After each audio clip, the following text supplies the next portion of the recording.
President, at this juncture, I move that we reconsider the closing of the nomination of the Senate President, Mr. President, and we'd like to give the floor to Senator Ping Lacson. So move, Mr. President.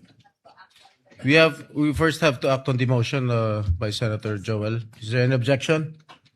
There being none, motion is approved. Senator Lacson is recognized. Thank you, Mr. President. I move to nominate Senator Vicente Soto III to the position of Senate President. I so move, Mr. President. Is there any objection? There being none, the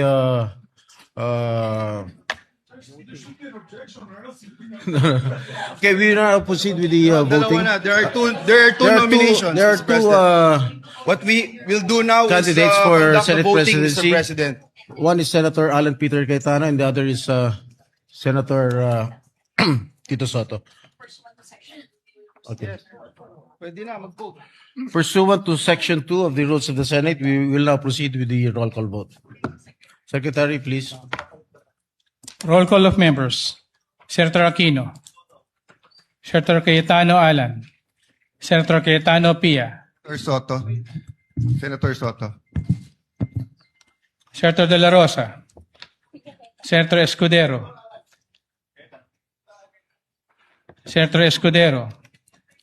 Senator Estrada. Cayetano. Senator Cayetano Pia. Senator Gatchalian. Senator Go. Senator Hontiveros. Senator Lacson. Senator Lapid. Senator Legarda. Senator Marcoleta. Senator Marcos. Senator Padilla. Senator Pangilinan. Senator Tulfo Erwin. Senator Tulfo Rafi. Senator Villanueva. Senator Villar Camille. Senator Villar Mark. Senator Subiri. I would like to be an independent member of the Senate. What is your vote, Senator Subiri? Abstention. Senator Soto III. Cayetano. May we get the results, please?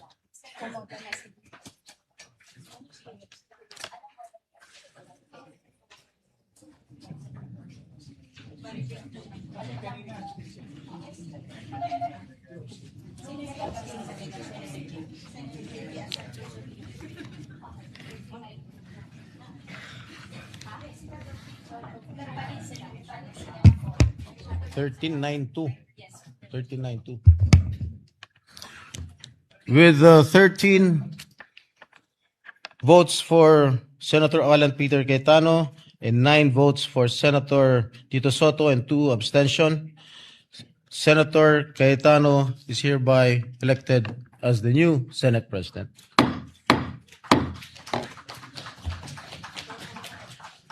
Session suspended.